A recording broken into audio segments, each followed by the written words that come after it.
Everybody wants to talk about the transfer portal. Everybody, the transfer portal. Well, let's talk about the transfer portal because we got a ton of questions about it in this week's mailbag. So that's where we're going to spend a lot of time on the Morning Pit here on youtube.com/Panther-Lair.com.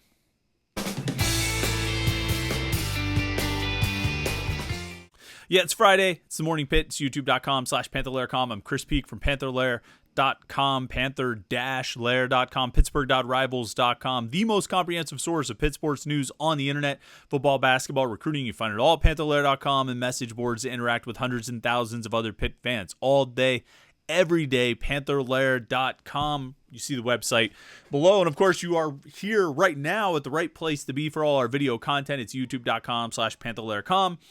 It's where we put these Morning Pit videos every day of the week, Monday through Friday. Even on Thanksgiving, we had a new Morning Pit video for you yesterday. We have post-game press conferences and interviews and highlights. We have our live post-game shows. We do after every football game, so we have one more of those left. That's tomorrow after the Duke game. We'll be live right here at youtube.com/Panther-Lair.com, and we'll do it after some basketball games too. We'll see what we end up planning. Probably mostly on the weekends, I would think, or definitely road games. Some of these home games, it's too late to get back from the game and get started. But we'll plan it out, and particularly we'll see what we want to do here the rest of the way as far as post game shows go. But it all happens right here, youtube.com/Panther-Lair.com. And if you want to make sure you don't miss any of our live shows, our live streams every Wednesday night like we do, from 8:30 to 9:30 with me and Jim Hammett, or the post-game shows, whatever it is, you want to make sure you don't miss it. Subscribe to youtube.com/Panther-Lair.com. Turn on your alerts and you'll get a new notification. I don't always stutter that. You'll get a notification sent to your phone so you never miss any of our Pit video content right here at youtube.com/Panther-Lair.com. And of course, like this video while you're at it. We appreciate that. As we move along here, the holiday season is coming. You want to get the perfect gift for the Pitt fan in your life or for yourself. The place to do it is homefieldapparel.com. You guys know about Homefield by now. I've talked about it a ton. I talk about it all the time, and I do it because it's a great product. They support the podcast, of course, so that's a big part of it too. But it is a great product. I've got a lot of Homefield shirts and sweatshirts myself, and you go and check out the stuff they have. It's unbelievable gear. It's great Pitt gear. Some of the best Pitt gear you're going to find. The logos and the graphics and the designs are just classic. They're instantly recognizable as Pitt. And it's stuff that I don't think you can really get anywhere else. But once you get it, you'll be really glad you have it. Because not only does it look great, but it's also a really high quality product, really high quality t-shirts, really high quality sweatshirts. They're very comfortable, they fit well, and they look outstanding. So you go to homefieldapparel.com, you use the promo code LAIR23, LAIR23, and then you'll save 15% off your first order. So you're going to get some of the best Pitt gear you can find, and you'll get it at a discount if you use the promo code LAIR23, LAIR23 right now. It's the way to go. All right. First of all, I hope you had a great holiday yesterday. Hope Thanksgiving went well for you and yours. It was safe and happy and all of those things. Let's jump into the questions. And we take these questions from the readers at Panther-Lair.com. We put them on the Between Fifth and Forbes message board. Every week I put out a call. Hey, we need questions for the mailbag. And you guys always come through, and it's great. We got a lot of questions covering basically two topics this week. And it's really where our focus will be. Coaching changes and the transfer portal. And so I'm going to read through the questions sort of one by one, but some of these there's going to be a little bit of overlap, and we'll try and combine them when we can, but those are the main points of focus. Nobody wants to talk about Duke. Everybody wants to talk about coaching changes and the transfer portal. So El Salvador starts it off, says over under on assistants being let go 2.5, and when will the first one happen? So it's interesting. And I think the wording there is interesting because it's assistants being let go.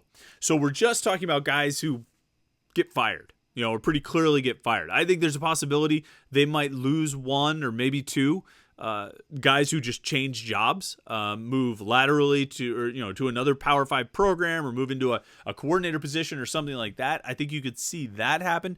But in terms of coaches being let go, over under 2.5, probably under, but just slightly.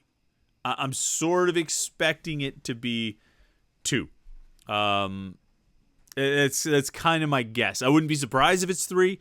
My guess is that it'll probably be 2. Now, if you expand that to include the guys who might leave for another job, well, then that number will grow a little bit. But in terms of assistants being let go, setting the over-under 2.5, I'll say under for now. Wouldn't be surprised if it hits on the over. Ryan1203 says, what offseason realistic move that could happen would have you feeling a lot more confident about the next football season? Well, so this is interesting. And I'm gonna roll this together with the question from Iron99. He says, channeling your inner Mike Damone, what is your 5-point plan to get this program back to relevancy next year? And here's my thing, okay? I've said a few times, particularly in recent weeks, particularly surrounding that Boston College game, that it's not that hard to win 6 games in college football. It's really not. I think if you schedule appropriately, you can pretty much build it in. You've got to be really bad. You've got to have some major issues and major problems to fail to win 6 wins. I think if you're, as long as you're a competent Power 5 program, I think you should be able to get 6 wins every year.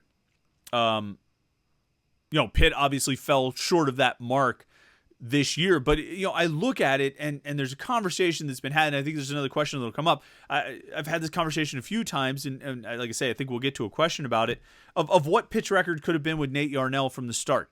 Like I think at worst at this point they're 6-5.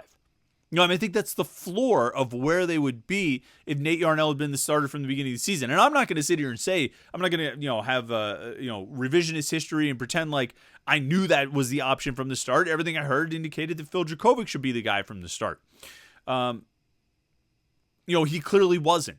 And they clearly wasted 5 games until they figured out that Phil Dracovic wasn't the answer. And that's 5 games that they can't get back. And in those 5 games, there were at least, there was already 1 win in the Wofford game. Of the 4 games they lost, there were 3 potential wins in there. I'm not going to say that with Nate Yarnell or Christian Veer or whoever that they beat North Carolina, Drake May's really good.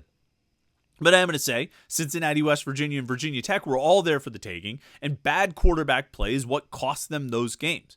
Competent quarterback play probably wins at least 2 of those games, if not 3. And then they're sitting at 6-5 going into the season finale instead of 3-8. Now, I say all of this to sort of illustrate my thought that they're probably not all that far away from getting back on the right side of the win-loss column, getting back to bowl eligibility, and potentially, I don't think they're all that far away from having a season where we're talking about, this game or that game was the difference between 8 wins and 9 wins, or 7 wins and 8 wins, or whatever it is. I think it's not going to take much for next year to be a build back. It might just take competent quarterback play, and depending on what they do in the transfer portal, they might be able to get themselves in position for something more than competent quarterback play. They might get themselves into position for good quarterback play. And so, kind of answering both of your questions of like, what would help this team the most, or what's the 5-point plan? I think there are certain areas they need to address in the transfer portal. I don't think there's any question about it. They're going to need a corner in the transfer portal. I think they're going to need a defensive tackle in the transfer portal. They offered the kid from Penn, Slackman, like yesterday, I think it was. No, it wasn't yesterday. It wasn't Thanksgiving. It was earlier in the week. I lose track of it because this kid has posted new offers like every day from Power 5 schools. He's blown up. But I think defensive tackle is a position they have to address, because once you take those 3 sixth-year seniors out of the mix, Devin Danielson and David Green and Tyler Bentley, no matter what you want to say about them, you don't have a lot coming back. You have DeAndre Jules, and then you have like Elliott Donald and Sean Fitzsimmons and Isaiah Neal. And I'm confident about those younger guys, about Fitzsimmons and Neal, but you need numbers. You need depth. You need veterans. You need more added to that position. And I would kind of say the same thing at defensive end. I think they could really use if they could get an impact pass rusher, a playmaking edge rusher to play, opposite Dayon Hayes in a rotation with Hayes and Sam Okunlola and Jimmy Scott and these guys, I think it would just be huge. So those are some priority positions. And then, you look at offense, if they want to go after a quarterback, if they feel like they need a receiver, if they want to bulk up the offensive line and improve the depth there, with a starter or a depth piece. Like, I'm on board with all that. So I think there's clear and obvious needs for the team and areas they're going to have to address through the transfer portal. There are areas they're going to have to address on the coaching staff, but I don't think it's going to take much to get this team, like I say, back on the right side of the win-loss column, back into bowl eligibility, back into competing, being more competitive in the ACC than they have been, and just back into not being 3-8, not being a 3 or 4-win team. I don't think it'll take much, because I don't think it was I don't think big, deep, severe problems sank this team this year. I think there obviously are issues. You don't go 3-8 by accident. You don't get to 3-8, potentially 3-9, potentially 4-8. That doesn't happen by accident. You earn your way there, and they certainly did with the quarterback decisions. They certainly did with some of the lack of development and progress on defense. But I think those things can be addressed, and I think they will be addressed. So, sort out a few issues with the coaching staff, get a few transfers who can help you and make an impact on defense, figure out what you want to do at quarterback, and I think they'll be okay. I really do. I think they'll be okay next year. And then you look through, I was just kind of bringing up the schedule for next year. I mean, non-conference, Cincinnati and West Virginia, like they had last year, except this year, next year, or like they had this year, except next year they'll go to Cincinnati and host West Virginia. They have Youngstown State instead of who they play, Wofford. But then instead of Notre Dame, they have Kent State. So you'd like to think you upgraded there, downgraded the level of competition, upgraded your chances for a win. They have Clemson at home. We'll see. That's going to be a challenge. But then they have Syracuse, Virginia, and Cal at home. We'll find out about Cal. They go to Boston College, SMU, Louisville, and North Carolina. Now, Louisville is the second best team in the conference this year. And I'm guessing that Jeff Brom is going to keep that rolling and they'll be good again next year. But Boston College, I don't see them taking a big step next year. I don't know what to expect out of SMU, but I wouldn't be surprised if North Carolina takes a step back. I think they've recruited well, but they're sort of falling short this year with Drake May. What are they going to be next year without him? So the schedule looks more favorable than this year's schedule did. You fix a few of those personnel issues, which I think can be addressed through the transfer portal. You iron out a couple things with your staff, and you should be able to get some wins out of this schedule. And so I think you take a step forward next year. Jay Lazinger says, listening to one of your podcasts from Friday, I think, and you mentioned that we might win 6 with Nate Yarnell if he starts all the games. I can't say I disagree, but I also felt the same way after Christian Vera had that game against Louisville. We all agree that Djokovic should have been benched in Game 3 against West Virginia, but assuming Vera had come in at that point, how much rope do you think he gets if he came in that early? I almost feel like the 3 turnovers led to him being benched as opposed to his inability to sustain drives. Well, I mean, it was the 3 turnovers at against Syracuse at Yankee Stadium. That's true. Those ultimately led to him getting benched in that game and getting benched for the final 2 games of the season. But it wasn't just that. Remember, he had 4 interceptions at Notre Dame a week earlier. So was it a week earlier? I'm just want to bring up his stats so I can get this right. It's hard to keep track of all the turnovers. It's Notre Dame and then Florida State. So 4 interceptions at Notre Dame, 1 interception against Florida State, 1 interception and 2 fumbles against Syracuse. So you're looking at 8 turnovers in 3 games. And so I think it was the cumulative effect of a lack of ball security, putting the ball in jeopardy, taking those risks, and not protecting the football. I mean, it was not sustaining drives, but to some extent they weren't sustaining drives because he kept turning the ball over. And Pat Narduzzi put up with a lot of turnovers from Christian Vera through that stretch before he finally said enough is enough. And I think if Vera had replaced Phil Djokovic at halftime of the West Virginia game And, Ver went out and threw 3 interceptions against West Virginia like Dracovic did, and then 2 more against North Carolina, or 1 more, and then 1 against Virginia Tech, and he had like 6 interceptions over those 3 games, they probably would have made a change again. I think there was a tipping point for turnovers for Ver. It happened in the Syracuse game, but it was building from before that. And to be honest, even, when he didn't throw any interceptions against Louisville or Wake Forest, there were passes where he put the ball in jeopardy. There were risks that he took that I think probably had the coaches cringing. And so I think it was sort of all of that. So what kind of leash do I think Ver would have had? I think it would have been similar to what ended up happening. You know what I mean? If he, like I say, if he replaces Dracovic at West Virginia, throws a couple picks in the second half like he did when he replaced Dracovic against North Carolina, and then comes out and starts the next week against UNC and starts against Virginia Tech and throws interceptions or fumbles in those games, which I think might be his MO. It was a little bit of what we heard about him coming out of camp, is that he was, maybe careless with the ball or just prone to turnovers. Well, if that comes through in the games and that plays out in the games, I mean, they're only going to tolerate that for so long. So, I think his leash, if they go to him earlier, I think his leash is about the same as what it ended up being, when they finally did go to him.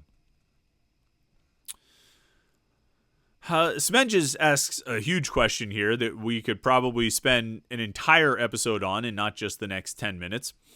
But he asks, with the trends associated with NIL money for recruiting and portal acquisitions and poaching, do you believe Pitt under Narduzzi can regularly be a nationally relevant program and make the college football playoff and win 1 or more college football playoff games?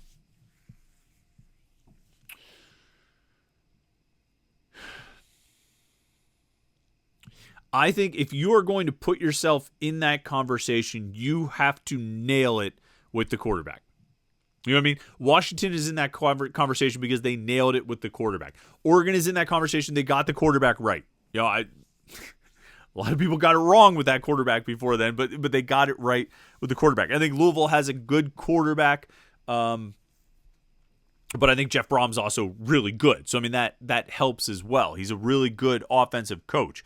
For Pitt, it's going to take having a top line quarterback. I mean, you're going to have a Kenny Pickett level quarterback, and that to me is the most important thing. And the thing is, I think for a program like Pitt, it's hard to have that consistently. It's hard to do that year in, year out. So you might get that 1 year or 2 years maybe where it happens, but then you're going to spend the next 2 years trying to get back to it, trying to recreate it, either through developing guys or trying to find the transfer guys. So they hit in 21. Right? And it worked. And, that was basically the kind of season that should put Pitt in position to have a shot at the playoffs. But they've spent the last 2 years trying to recreate it. And I say that, and it sounds like it sounds derogatory or it sounds like a pejorative, but it's not. They spent the last 2 years trying to get that quarterback success again, and they've fallen short. And they failed for a number of reasons, but they've failed. And so you either, you hit that high point and then spend the next 2 years developing guys, or you hit that high point and spend the next 2 or 3 years trying to find the right guy out of the transfer portal. That's the key. And so NIL money probably comes into play there as far as finding that guy. Or if you have that guy, holding on to that guy. Can Pitt be nationally relevant in the college football playoff conversation year in, year out? I mean, I don't think so. I think with the way a school like Pitt recruits, and again, this is the vast majority of the Power 5 conferences in college football right now, the way Pitt recruits, the way they have to develop, it's going to be more cyclical than it will be for schools like Georgia or Ohio State that recruit at that high level year after year after year. They're going to be able to sustain at the top or in the upper echelon of the sport more than a program like Pitt is. And there's a lot of programs that are like that. If Pitt can get itself into that conversation, they'll do it by getting great quarterback play. And that, I think there will be NIL elements there, either in acquisition or retention. So I guess that question actually, I didn't have to go quite as long as I thought I would need to, but that's kind of my thought there. Calicos has an important question. that I think is relevant to discuss, and it might end up taking the end of our conversation here. But Calicos asks, what does the future of the defensive line look like for next year? It seems if Dayon Hayes comes back with about 15 pounds of more muscle, he can reach his peak. But what about the rest of the depth chart? So yeah, they're going to get real thin real fast. I don't think they were particularly deep this year, but they're going to be thinner next year. I talked about the defensive tackles earlier. You lose 3 sixth-year seniors who you can say what you want about them, about how good they were, or how productive they were, or how productive they weren't, and they weren't very productive. You know what I mean? Like writing up Devin Danielson's career stats after he got hurt, or was announced as being out for the season earlier this week, I was like, wow, this guy really hasn't done much in his Pitt career. And David Green and Tyler Bentley aren't super productive either. They play a position that doesn't necessarily need to be super productive, but it would be better to have productivity out of that group, production out of that group, rather than what they've gotten. But when you take those 3 guys out, now you're winding down on it. You know what I mean? You're coming down in the depth. So I'm going to bring up the scholarship board just so I don't miss anyone as we talk about it. But when you look at, let's start with defensive end. So Bam Brima, Dayon Hayes, Nate Temple all can come back. I have my list of the seniors who walked. None of those guys participated in senior day. Bam Brima, Dayon Hayes, Nate Temple. So maybe all of them are coming back. We'll see. Even if they do, I think you need some new blood. I think you need some fresh blood. Sam Okunlola has very much put himself in that conversation. He started with Nate Temple being out. Okunlola started the game against Boston College and played the second most snaps among the defensive ends. And I think if they don't add anybody this offseason, they don't get any transfers or anything like that, I think Okunlola will be a starter opposite Hayes next year. And even if they do get transfers, he might still be a starter because I think he's going to be really, really good. And you've got Jimmy Scott, who has seen an increase in snaps. I think he played a career-high snaps, season-high and career-high snaps against Boston College. And so you've got, you have Hayes, Okunlola, Scott. If you have Brima and Temple back, I don't think they can be the priorities in your defensive end rotation. I just don't. Because when they were priorities in the defensive end rotation, they just weren't producing. They weren't making a big positive impact. And so I think if you have all these guys back, you go into next spring looking for Sam Okunlola to make a move, looking for Jimmy Scott to make a move. And you see what you have out of the guys who are freshmen now, Maverick Gracio and Antonio Kamen. And then I think you're going to have to bring in guys from the transfer portal. I think you're going to have to bring in some help to rush off the edge. Nakai Johnson has been getting opportunities and just limited opportunities and not really showing anything. And it is concerning that we're in his 3rd year now and he's still not really producing or really not finding himself as a main part of the rotation. And that would go at defensive tackle as well for Elliott Donald. Johnson and Donald were big signings for Pitt in the 2021 recruiting class locally. Big. They're not really doing much. And a lot of these guys from the 2021 recruiting class. Derek Davis is here, not doing much. Donovan McMillan's playing a lot, so they got that going for him, which is nice. Dorian Ford was a big signing out of that class. He's playing offensive line now. But staying focused on the defensive line, Johnson and Donald, you're starting to get concerned about those guys. So defensive end, I think they could use somebody to really make an impact, to get more of an impact off the edge. And then defensive tackle, like say Bentley, Danielson, Green, all gone. DeAndre Jules can come back. He did not participate in senior night, so I would expect him to be back, probably as your starter. And then your other starter, I don't know who you're looking at. You have basically 3 underclassmen. You have Elliott Donald, Sean Fitzsimmons, and Isaiah Neal. You got a couple guys in this class coming in just here. Whittington, Francis Brew, and that's good. But you're going to need a transfer there as well. It's why they offered the kid from Penn, because they need a transfer to step in at defensive tackle and play. They're going to need the bodies, not to mention the impact and the production. So let me get the exact wording of Calico's question. What does the future of the defensive line look like for next year? I feel like Charlie Partridge has his work cut out for him. He's going to have to make acquisitions in the transfer portal, and he's going to have to coach some of these guys up. Like guys like Okunlola, Scott, Isaiah Neal, Sean Fitzsimmons, they're going to need to be ready to be primary players and play a lot of snaps, 35, 40 snaps per game, and make an impact with all that extra workload. It's a little concerning, and I think you can see why defensive line is probably going to get a decent amount of attention from the coaches in the transfer portal this offseason. It should. They need to.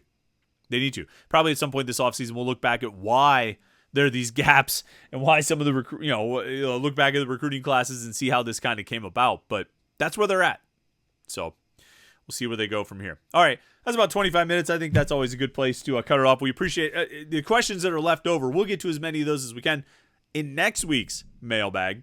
But next Friday is a big day. That's when recruiting starts, when the coaches can go out on the road. We'll have a lot of recruiting coverage throughout the week next week, as well as wrap-up stuff on the season, Pitt basketball coverage. We got a lot to talk about for sure. You know these Morning Pitt videos will keep churning out. Even though the football season is coming to an end tomorrow, we're going to have plenty to talk about when it comes to Pitt sports. So make sure you like this video and subscribe to our YouTube channel, youtube.com/Panther-Lair.com, so you never miss any of our Pitt video content. And then go to homefieldapparel.com. Use the promo code LAIR23 to get 15% off your first order. And check out Panther-Lair.com, Panther-Lair.com for all the Pitt sports coverage that you can possibly handle. Hope you had a great Thanksgiving yesterday. Hope you've had a great week so far. It's Friday. You made it to the end of the week. If you're working, you don't really have to do that much, and probably you took the day off. So enjoy it. Enjoy the weekend. We will have a live post-game show tomorrow after the Duke game, so tune in for that right here at youtube.com/Panther-Lair.com.